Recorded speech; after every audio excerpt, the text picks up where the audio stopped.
Dear students, I am your educator Neha. Welcome to our channel RT Life Sciences. तो बच्चों last lecture में हमने DNA application का initiation process complete कर लिया था. आज के लेक्चर में हम इलॉन्गेशन और टर्मिनेशन पे आते हैं. जो बच्चे आज पहली बार ये लेक्चर देख रहे हैं उन्हें मैं कहूंगी कि वो पहले प्रीवियस लेक्चर जरूर देखें ताकि आप डीएनए एप्लीकेशन को सीक्वेंस से समझ पाएं. ओके, तो शुरू करते हैं आज का लेक्चर. तो वैसे हम थोड़ा सा रिकैप करते हैं लास्ट इनिशिएशन प्रोसेस का. मैंने आपको बताया था रेप्लिकेशन के जो 3 प्रोसेस होते हैं. रेप्लिकेशन में 3 स्टेप्स होते हैं. पहला क्या था? इनिशिएशन, सेकेंड था elongation and third one is termination. Okay, तो ये मैंने कल भी आपको बताया था और हमने कल के लेक्चर में इनिशिएशन प्रोसेस को समझा था. इनिशिएशन प्रोसेस में हमने क्या समझा था, क्योंकि हम प्रोकैरियोटिक रेप्लिकेशन पढ़ रहे हैं, मतलब रेप्लिकेशन इन प्रोकैरियोट्स. तो मैंने आपको बताया था जो प्रोकैरियोटिक रेप्लिकेशन होते हैं उनमें जो साइट ऑफ ओरिजिन होती है ना, साइट ऑफ रेप्लिकेशन जो होते हैं उसको हम क्या कहते हैं? ORIC कहते हैं. ठीक, ORIC वो सेगमेंट, डीएनए का वो सेगमेंट होता है जहां पे रेप्लिकेशन होता है. और मैंने बताया था ये AT रिच रीजन होते हैं, यानी कि यहाँ थायमिन और एडेनिन थायमिन जो है वो ज्यादा होते हैं. ठीक है, फिर मैंने आपको बताया था इसमें 9 मर रीजन्स होते हैं 4 और 13 मर रीजन्स होते हैं 3. ठीक है, 9 मर रीजन्स होते हैं और 13 मर रीजन्स होते हैं. ठीक है, 13 मर रीजन्स को हम क्या कह रहे थे? DUE यानी कि डुप्लेक्स अनवाइंडिंग एलिमेंट. ठीक है, डुप्लेक्स अनवाइंडिंग एलिमेंट का मतलब क्या होता है? डीएनए अनवाइंडिंग साइट होती है सर. ठीक है, ये क्या होता है? डीएनए अनवाइंडिंग साइट होती है. और इसको हम क्या कह रहे थे? इसको हम कह रहे थे DAR. ठीक है, डीएनए प्रोटीन असेंबली साइट. ठीक है, मैंने आपको बताया था कि क्या होता है कि जो डीएनए प्रोटीन होती है, ठीक है, बैक्टीरिया में जो डीएनए प्रोटीन होती है वो एक इनिशिएटर का काम करती है और वो कहाँ पे आके बाइंड होती है? इस 9 में रीजन्स पे आके बाइंड होती है. ठीक है, 9 में रीजन से बाइंड होती है, बट अनवाइंडिंग 13 में रीजन पे स्टार्ट हो जाती है. ठीक, 13 में रीजन पर अनवाइंडिंग जब होती है तो क्या होता है? एक रेप्लिकेशन बबल बन जाता है ऐसा. ठीक, एक रेप्लिकेशन बबल बन जाता है. रेप्लिकेशन बबल बनने के बाद क्या होता है कि ये जो बॉन्ड्स ब्रेक हुए हैं जिनको डीएनए प्रोटीन होती है, डीएनए जो प्रोटीन होती है उसने इसको ब्रेक किया, बॉन्ड्स जो यहाँ पे एडेनिन थायमिन के जो बॉन्ड्स हैं उनको ब्रेक किया और रेप्लिकेशन बबल बना दिया. ये दोबारा से रीअसेंबल ना हो जाए, मतलब रीएनीलिंग ना हो जाए, तो इससे कुछ प्रोटीन आके बाइंड करती हैं. ठीक है, एक प्रोटीन बाइंड करती है दोनों स्ट्रैंड पर, उसको हम क्या कहते हैं? SSB प्रोटीन कहते हैं. SSB प्रोटीन यानी सिंगल स्ट्रैंडेड बाइंडिंग प्रोटीन. ये आके बाइंड करती है जो इसको जो प्रिवेंट करती है रीएनीलिंग. दोनों स्ट्रैंड दोबारा से ना जुड़ जाए, दोनों यहाँ जो बेस पेयर्स यानी कि जो बॉन्ड टूटे हैं वो दोबारा से ना जुड़ जाए, उनको प्रोटेक्ट करती है SSB प्रोटीन. ठीक है, दोनों स्ट्रैंड पर ही बाइंड हो जाती है. फिर मैंने कहा था कि एक हेलिकेज एंजाइम होता है, दिस इज हेलिकेज. ठीक है, हेलिकेज. ठीक है, हेलिकेज बैक्टीरिया के केस में इसको हम क्या कहते हैं? DNAB. ठीक है, DNAB कहते हैं. हेलिकेज यहाँ पे आता है और हेलिकेज को लाता कौन है? एक हेलिकेज लोडर लाता है. हेलिकेज लोडर को हम बैक्टीरिया के केस पे DNAC कहते हैं. ठीक है, हेलिकेज लोडर हेलिकेज को लेके आता है और दोनों साइड बाई डायरेक्शनल रेप्लिकेशन होता है, तो दोनों साइड में आके जो है हेलिकेज को यहाँ पे लोड कर देता है. अब हेलिकेज क्या करता है कि वो आगे की जो डीएनए की अनवाइंडिंग होती है वो हेलिकेज करवाता है, इधर भी कराता है और इधर भी कराता है. फिर मैंने कहा था कि एक प्राइमेज एंजाइम होता है. ठीक, प्राइमेज क्या करता है? प्राइमेज को बैक्टीरिया के केस में हम DNAG कहते हैं. सॉरी, तो प्राइमेज क्या करता है?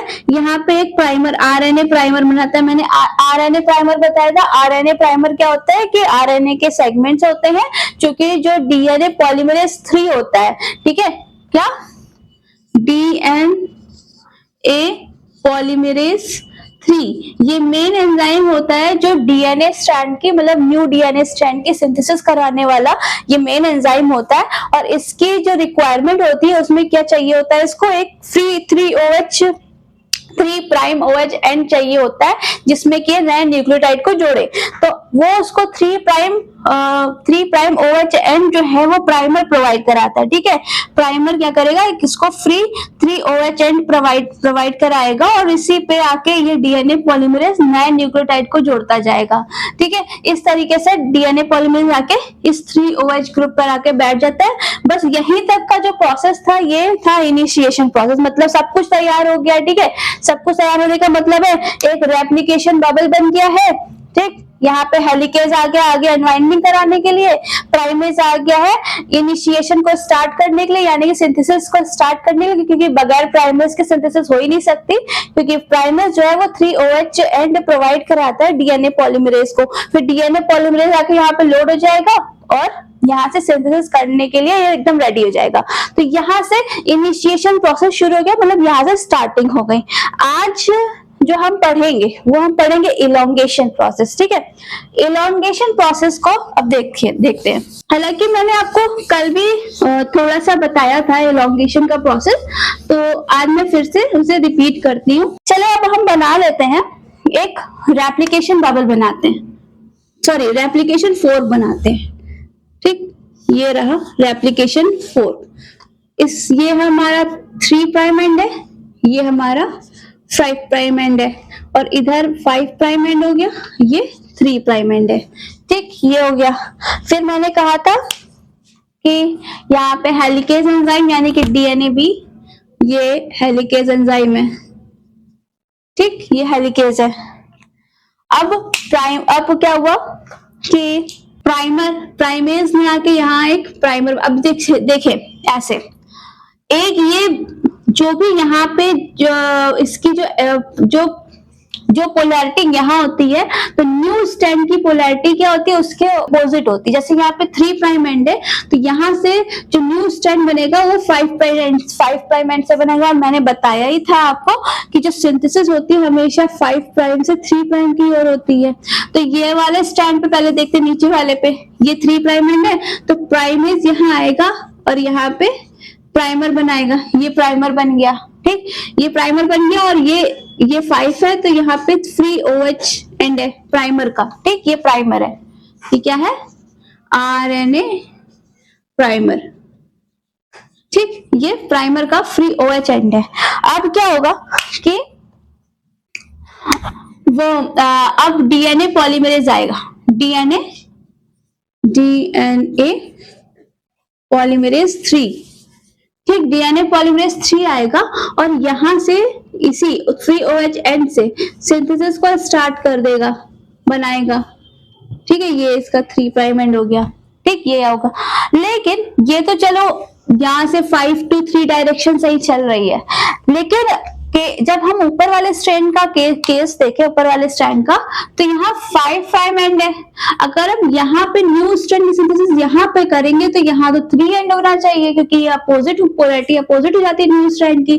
तो यहाँ पे तो 3 एंड हो ही नहीं सकता, क्योंकि जो डायरेक्शन है सिंथेसिस की 5 to 3 प्राइम की तरफ है।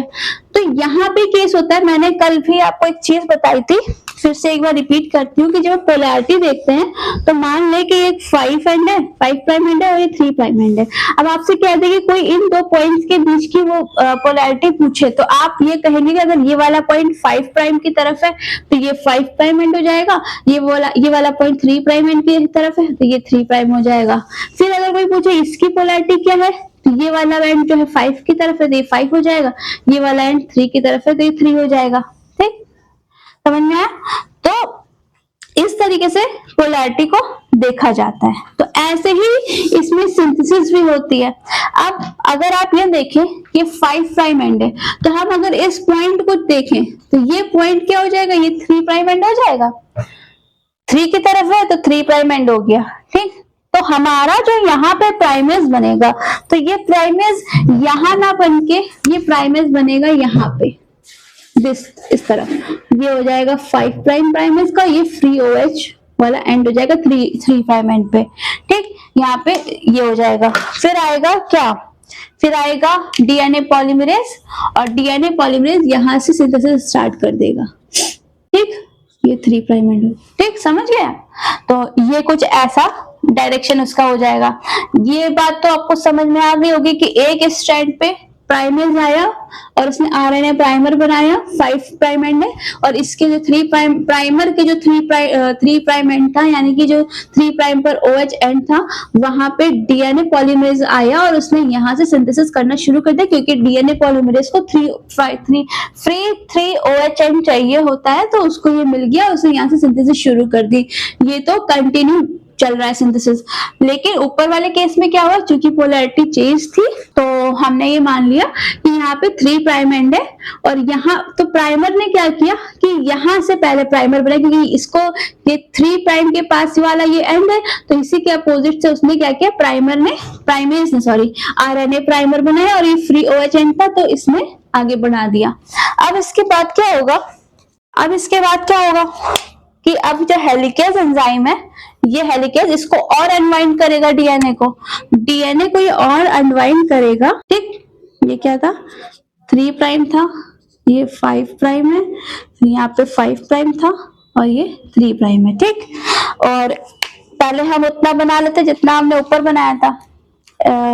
ये हेलिकेज यहाँ पे था, अब ये यहाँ पहुंच गया अनवाइंड कराते कराते। ठीक है, और क्या हुआ कि यहाँ पे हमने प्राइमर में 3 प्राइम था, तो यहाँ पे एक आरएनए प्राइमर बना था 5 प्राइम, और ये फ्री OH था यहाँ पे, और यहाँ से क्या हुआ था, डीएनए पॉलीमरेज ने स्ट्रैंड बना दिया था यहाँ तक। ठीक है, ये यहाँ तक बना दिया था।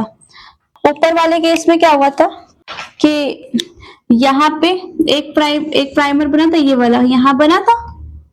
ठीक है, यहाँ ये आरएनए प्राइमर बना था, और डीएनए पॉलीमरेज ने इसके आगे सिंथेसिस करा दी थी। तो नीचे वाले केस में क्या होगा, इस वाले जो 5 प्राइम टू 3 प्राइम वाला एंड है, जहाँ पे यहाँ पे 5 प्राइम प्राइमर बना है, तो वो क्या करेगा, उसको तो यहाँ पे हमेशा फ्री OH एंड मिल रहा है।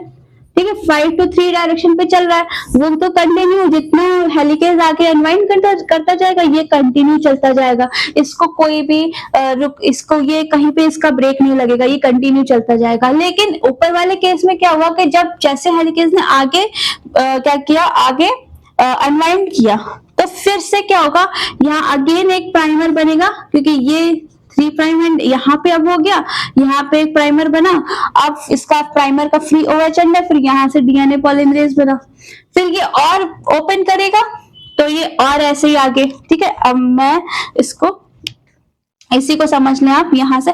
अब ये जो और आगे बढ़ेगा, इसी को मैं रब करके बताती हूँ। ठीक है, अब इस हेलिकेज ने क्या किया, इसको और आगे अनवाइंड कर दिया डीएनए को।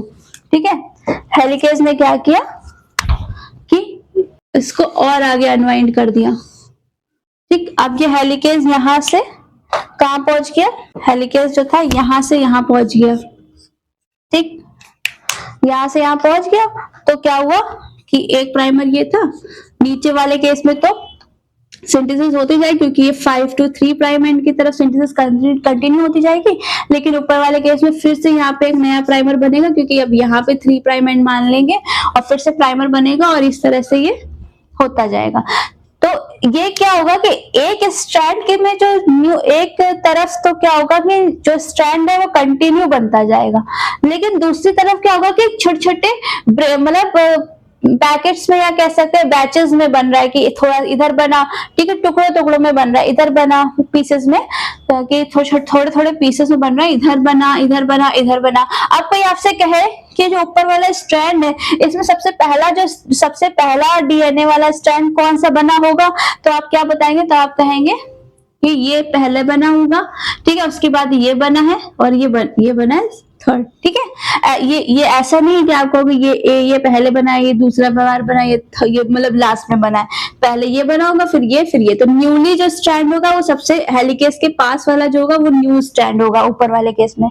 तो इस तरीके से ये क्या होता है, ये इलोंगेशन प्रोसेस चलता रहता है कि डीएनए का स्ट्रैंड बनना शुरू हो जाता है। एक स्ट्रैंड पे तो कंटिन्यू बन रहा होता है, और दूसरे वाले पे क्या होता है, पीसेस के फॉर्म में बन रहा होता है, थोड़ा इधर थोड़ा इधर थोड़ा इधर।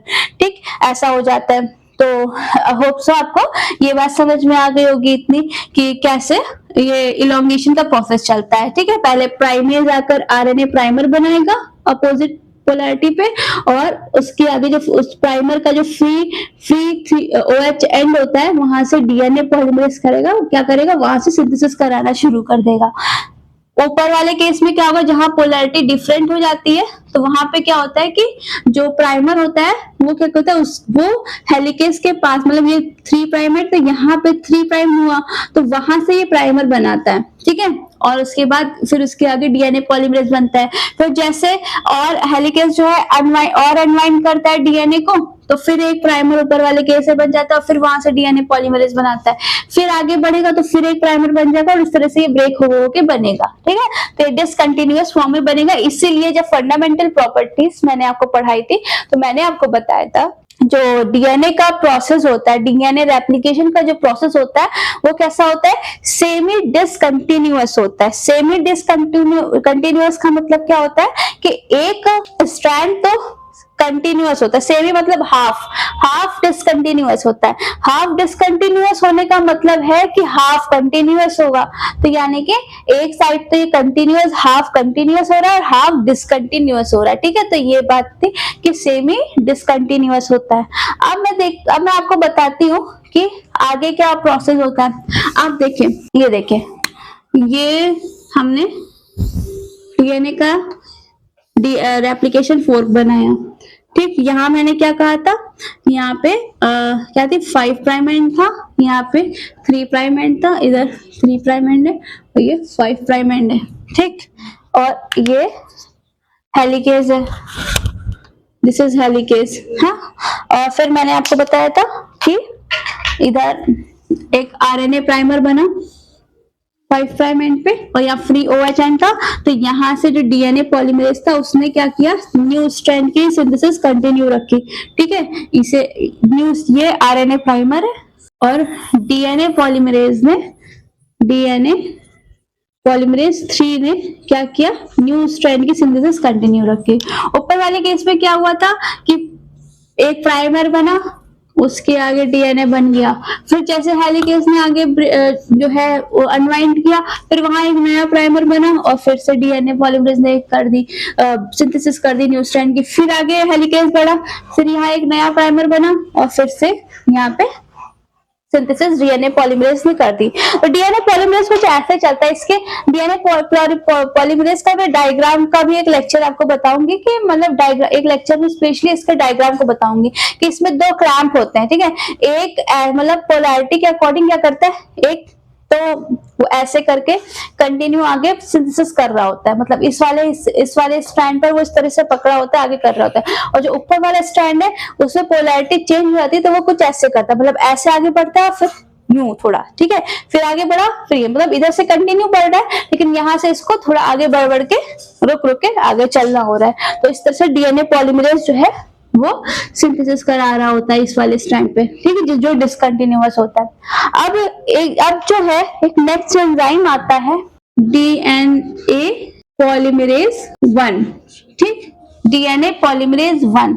डीएनए पॉलीमरेज 1 क्या करता है, ये डीएनए पॉलीमरेज 1 आके इस प्राइमर को हटाएगा। मैंने क्या कहा, डीएनए पॉलीमरेज जो होता है वो प्राइमर को हटाता है, यानी प्लग आउट करता है प्राइमर को, और वहां पे क्या करता है डीएनए की सिंथेसिस करा देता है, मतलब आरएनए प्राइमर को हटा के यहाँ पे डीएनए लगा देता है, डीएनए की सिंथेसिस करा देता है, ठीक है। तो ये क्या करेगा, यहाँ से डीएनए पॉलीमरेज यहाँ से प्राइमर को हटाएगा, आरएनए प्राइमर को हटाएगा, मतलब आरएनए के जो न्यूक्लियोटाइड्स होते हैं उनको हटाएगा और वहां पे डीएनए की सिंथेसिस करा देगा, ठीक है। फिर यहाँ से प्राइमर हटेगा, फिर यहाँ पे डीएनए की सिंथेसिस हो जाएगी, ये सिंथेसिस हो जाएगी, फिर यहाँ से प्राइमर हटेगा, फिर यहाँ सिंथेसिस हो जाएगी।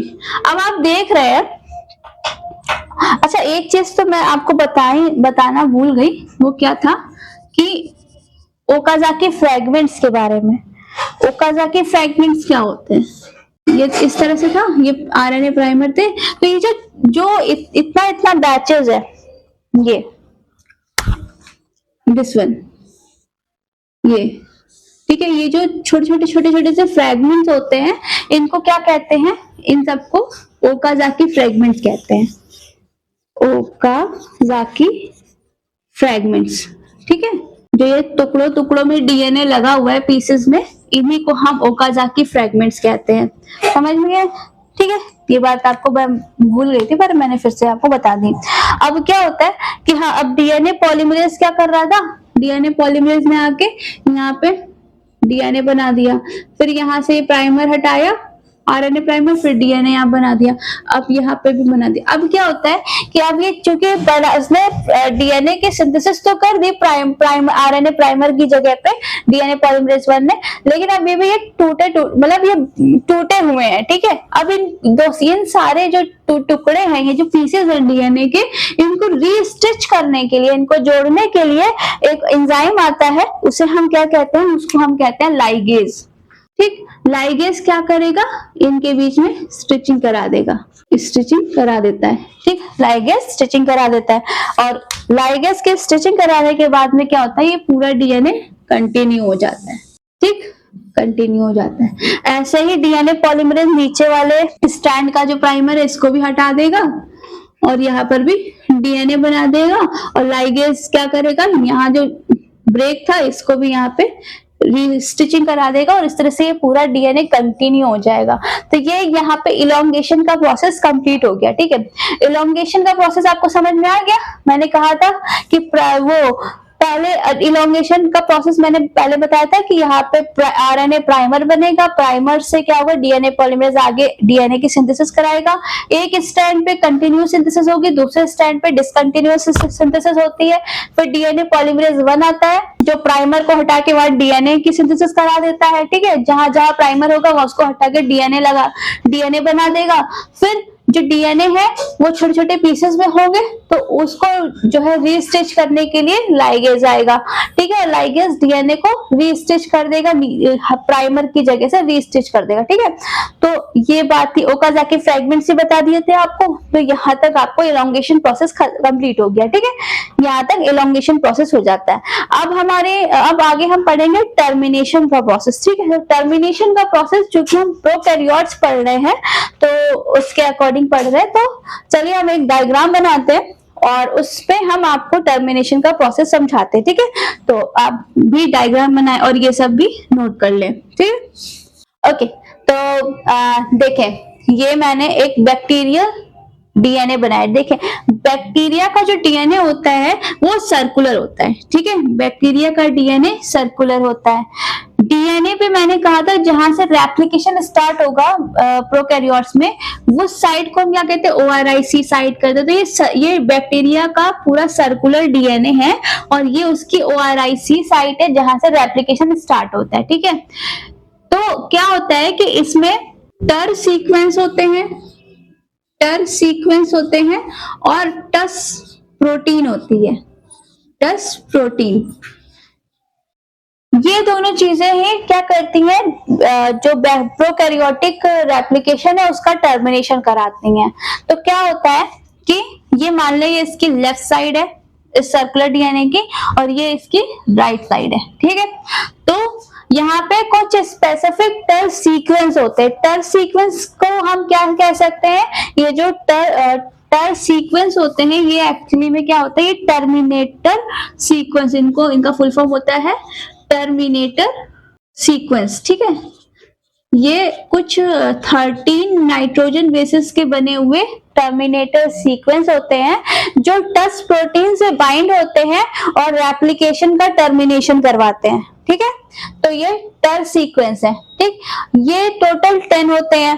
ठीक है, जो टर सीक्वेंस है ये टोटल 10 होते हैं। 5 जो है वो लेफ्ट में होते हैं और 5 जो है वो राइट साइड होते हैं।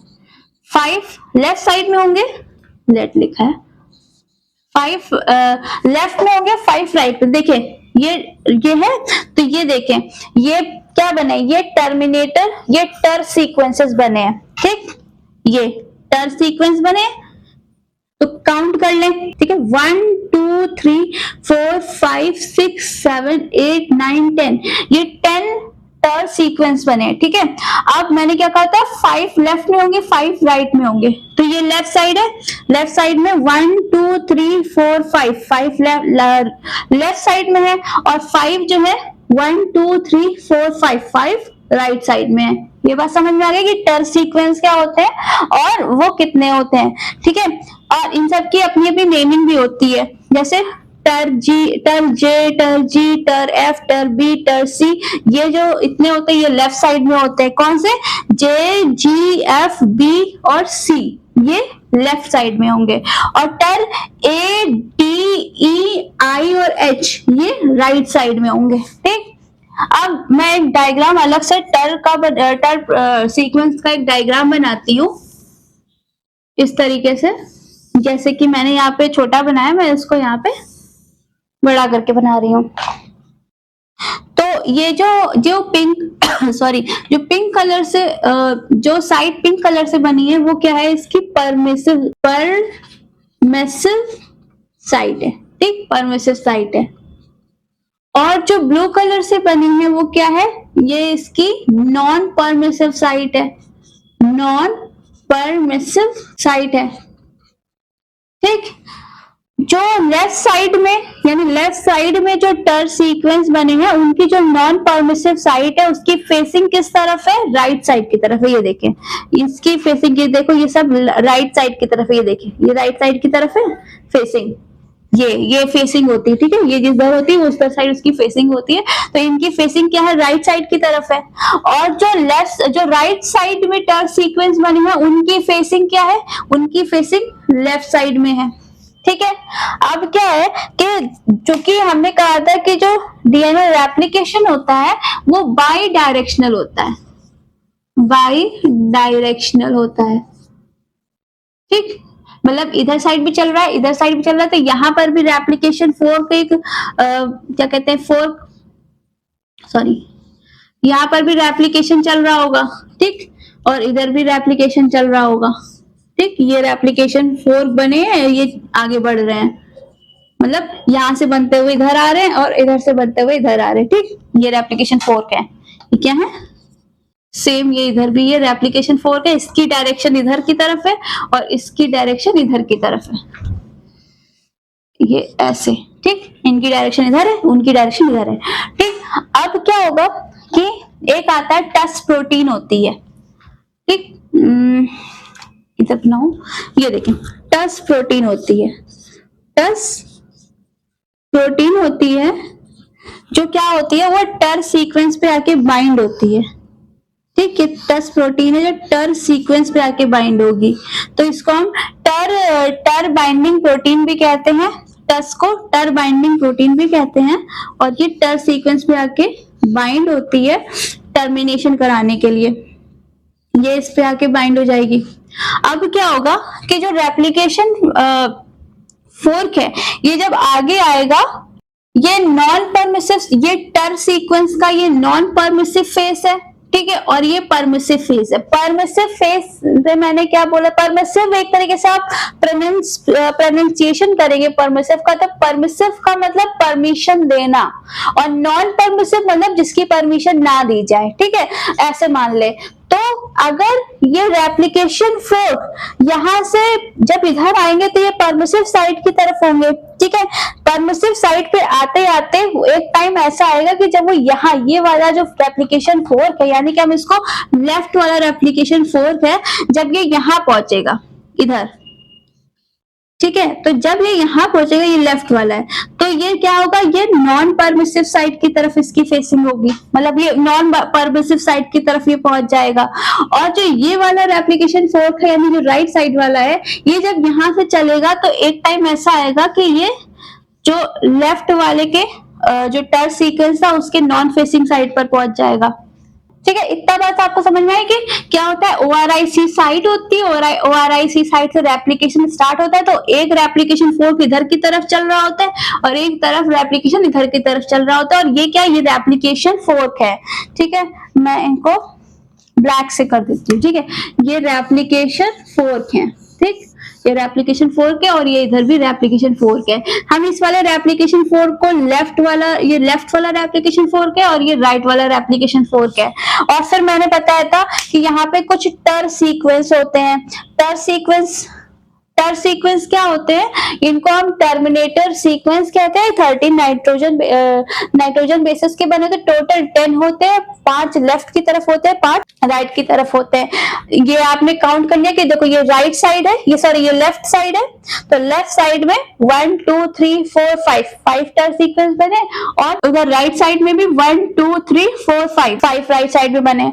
मैंने अलग से इन टर सीक्वेंस का डायग्राम मैंने अलग से बनाया, और मैंने आपको बताया कि इसमें एक परमिसिव साइट होती है और एक होती है नॉन परमिसिव साइट। जब रेप्लिकेशन फोर्क परमिसिव साइट पे होते हैं तो वो कंटिन्यू रखते हैं अपना रेप्लिकेशन। जब नॉन परमिसिव साइट पे आ जाते हैं, यानी कि नॉन परमिसिव जहां पे परमिशन मिलना नहीं मिल रही है, तो वहां पे आके रेप्लिकेशन बंद हो जाता है, ठीक है। तो जो टर सीक्वेंस लेफ्ट साइड में होते हैं उनकी फेसिंग हमेशा राइट साइड की तरफ होती है। ये देखिए, ये राइट साइड की तरफ फेसिंग है, ये देखिए राइट साइड की तरफ फेसिंग है। और जो जो राइट साइड में होंगे उनकी फेसिंग लेफ्ट की तरफ होगी, ये देखिए लेफ्ट की तरफ है, ठीक है। तो जब ये फिर जो टस प्रोटीन होती है, टस प्रोटीन क्या होती है, टर बाइंडिंग प्रोटीन होती है, जो बाइंड कर जाती है टर सीक्वेंस पे टर्मिनेशन कराने के लिए, ठीक है। तो अब जो रेप्लिकेशन फोर्क होता है, जब ये यहाँ से रेप्लिकेशन करते ऐसे पॉइंट पे आता है कि जहां पे वो जो लेफ्ट साइड वाला रेप्लिकेशन फोर्क है वो राइट साइड वाले टर सीक्वेंस के नॉन परमिसिव साइड पर जब पहुंचता है, ठीक है। ये लेफ्ट साइड वाला रेप्लिकेशन फोर्क है, तो ये यहाँ से रेप्लिकेशन करते जब यहाँ पे आएगा तो वो किसके पास सामने होगा, ये non permissive site of right टर सीक्वेंस, ठीक है। ये नॉन परमिसिव साइट पे आ जाएगा। और ऐसे जो ये वाला रेप्लिकेशन फोर्क है, ये यहाँ से रेप्लिकेशन करते यहाँ पे पहुंचेगा, और जब यहाँ पे पहुंचेगा तो इसको लेफ्ट साइड के जो टर सीक्वेंस थे उनकी नॉन परमिसिव साइड दिख जाएगी। तो जब यहाँ पे नॉन परमिसिव साइड दिख गई, इसका मतलब कि अब आगे रेप्लिकेशन नहीं होना है, तो यहीं पे आके क्या हो जाता है, टर्मिनेशन हो जाता है। समझ में आया? होप सो आपको ये बात समझ में आ गई होगी कि ORIC साइट थी। डीएनए रेप्लिकेशन बाई डायरेक्शन होता है, यानी कि दोनों साइड चलता है, ठीक है। इसमें कुछ टर सीक्वेंस होते हैं, टोटल 10 से टर सीक्वेंस होते हैं, ठीक है। 5 लेफ्ट की तरफ होते हैं, 5 राइट की तरफ होते हैं, ठीक है। टर सीक्वेंस में एक परमिसिव साइट होती है और एक नॉन परमिसिव साइट होती है, ठीक। तो और हाँ, जो लेफ्ट साइड वाले टर सीक्वेंस होते हैं उनकी फेसिंग राइट साइड की तरफ होती है, जो राइट साइड वाले टर सीक्वेंस होते हैं उनकी फेसिंग लेफ्ट साइड की तरफ होती है। और जो टस प्रोटीन होते हैं ये टर सीक्वेंस के साथ बाइंड होते हैं टर्मिनेशन कराने के लिए, डीएनए रेप्लिकेशन को अरेस्ट करने के लिए। तो जब रेप्लिकेशन फोर्क तो दोनों साइड बन रहा है, तो जो लेफ्ट वाला रेप्लिकेशन फोर्क है, जो लेफ्ट साइड रेप्लिकेशन हो रहा है, ठीक है, वो जब आगे बढ़ेगा रेप्लिकेशन कराते वो एक पॉइंट ऐसा आ जाएगा जहां पे उस जो लेफ्ट साइड वाला रेप्लिकेशन फोर्क है वो राइट साइड वाले टर सीक्वेंस के नॉन परमिसिव साइड के सामने आ जाएगा। नॉन परमिसिव साइड के मतलब है कि जब वहां पे आ जाएगा तो उसका मतलब वहां पर रुक जाना है, उसे आगे नहीं बढ़ना है रेप्लिकेशन। ऐसे ही जो राइट साइड वाला रेप्लिकेशन फोर्क है वो जब आगे आएगा तो वो लेफ्ट साइड वाले टर प्रोटीन के नॉन परमिसिव साइड के सामने आ जाएगा, और यहाँ से वो भी रुक जाएगा। यहाँ पे दोनों रुक जाएंगे और यहीं पे क्या होगा, डीएनए रेप्लिकेशन का टर्मिनेशन हो जाएगा। आई होप आपने ये पूरा देख लिया होगा और आपको ये बात समझ में आ गई होगी, ठीक है। इतनी सी बात है, कोई बहुत बड़ी चीज नहीं है। तो होप सो आपने ये डायग्राम बना लिया होगा और चीजों को समझ लिया होगा, ठीक है। तो ओके, तो मैंने अब आपको रेप्लिकेशन इन प्रोकैरियोट्स पूरा कंप्लीट करा दिया। हमें रेप्लिकेशन जो पहले हमने सेंट्रल डोग्मा पढ़ा था, सेंट्रल डोग्मा का जो फर्स्ट प्रोसेस था रेप्लिकेशन, ठीक है।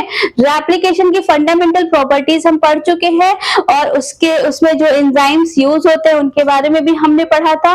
और हमारे लास्ट लेक्चर में हमने रेप्लिकेशन इन प्रोकैरियोट्स स्टार्ट किया था, जिसमें कि हमने इनिशिएशन प्रोसेस लास्ट लेक्चर में कंप्लीट किया था। आज के लेक्चर में हमने उसका इलोंगेशन पढ़ा। इलोंगेशन में हमने देखा कि कैसे एक स्टैंड पर जो सिंथेसिस हो रही है वो कंटिन्यूअस हो रही है, और दूसरे स्टैंड पर वही सिंथेसिस कैसी हो रही है, डिसकंटिन्यूअस, यानी कि ब्रेक होकर होती है, ठीक है। छोटे छोटे पीसेस में डीएनए के सिंथेसिस हो रही है।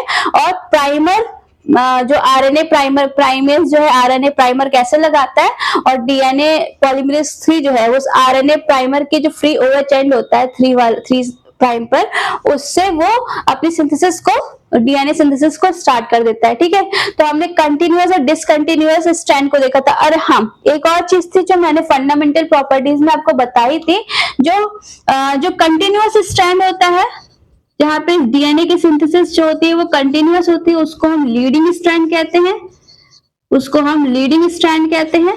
और जिस वाले स्ट्रैंड पर डिसकंटिन्यूअस होती है उसको हम लैगिंग स्ट्रैंड कहते हैं, लैगिंग स्ट्रैंड कहते हैं। समझ में आया आपको कि मतलब जिस वाले स्ट्रैंड पर जो डीएनए की सिंथेसिस थी वो कंटिन्यू चल रही थी, हेलिकेज आगे अनवाइंड कर रहा था और वो कंटिन्यू चल रही थी बिना कोई ब्रेक हुए, सिर्फ एक बार प्राइमर लगाकर वहां से कंटिन्यू चल रही थी, तो वो क्या था, लीडिंग स्ट्रैंड का था। ठीक है, और लीडिंग का मतलब जो लीड कर रहा है और आगे बढ़ता जा रहा है। लैगिंग मतलब जैसे जो ब्रेक होकर चलता है वो लैगिंग है। ठीक है, तो जो नीचे डिसकंटिन्यूअस वाला था वो लैगिंग स्ट्रैंड था। ठीक, लैगिंग स्ट्रैंड में मैंने कहा था जो प्राइमर पहले प्राइमर लगा, ठीक है, अपोजिट पोलैरिटी होती है, तो प्राइमर लगा तो ऐसा डीएनए बना। ठीक है, फिर आगे जैसे हेलिकेज ने आगे और डीएनए को अनवाइंड किया, फिर प्राइमर लगा, फिर आगे बन गया। तो इस तरह से जो पीसेस बन रहे थे डीएनए के, जो फ्रेगमेंट्स बन रहे थे डीएनए के, उनको हम क्या कह रहे थे, उनको हम ओकाजाकी फ्रेगमेंट्स कह रहे थे। ठीक है, फिर आता है डीएनए पॉलीमरेज 1, वो इन प्राइमेज जो प्राइमर लगा होता है आरएनए प्राइमर, इसको क्या करता है, इनको हटा देता है, वहां पे डीएनए की सिंथेसिस करा देता है। ठीक है, फिर लाइगेज आता है, तो इन सारे पीसेस को क्या करता है, रीस्टिच कर देता है, जोड़ देता है और डीएनए को कंटिन्यू कर देता है। ठीक, तो यहां तक एलोंगेशन प्रोसेस था। टर्मिनेशन प्रोसेस मैंने आपको बता दिया, तो ये पूरा हो गया प्रोकैरियोटिक रेप्लिकेशन। हम अपने नेक्स्ट लेक्चर में अब क्या पढ़ेंगे, अब हम यूकैरियोटिक रेप्लिकेशन पढ़ेंगे। ठीक है, यूकैरियोटिक रेप्लिकेशन पढ़ेंगे। प्रोसेस ऑलमोस्ट सेम है, थोड़ा बहुत एंजाइम्स की नेमिंग जो है वो डिफरेंस होती है। ठीक है, तो आप हमारे साथ बने रहें और होप सो आपको ये सारी चीजें समझ में आ रही होंगी। और अगर फिर भी आपको कोई प्रॉब्लम है, कोई डाउट है, तो आप हमें कमेंट सेक्शन पर कमेंट कर सकते हैं या हमारे मेल पर मेल कर सकते हैं। हमारी मेल आईडी स्क्रीन पर शो हो रही होगी, तो आप हमारे साथ बने रहें और देखते रहें हमारे लेक्चर्स। लाइक करें, सब्सक्राइब करें, शेयर करें एंड सपोर्ट करें। Thank you.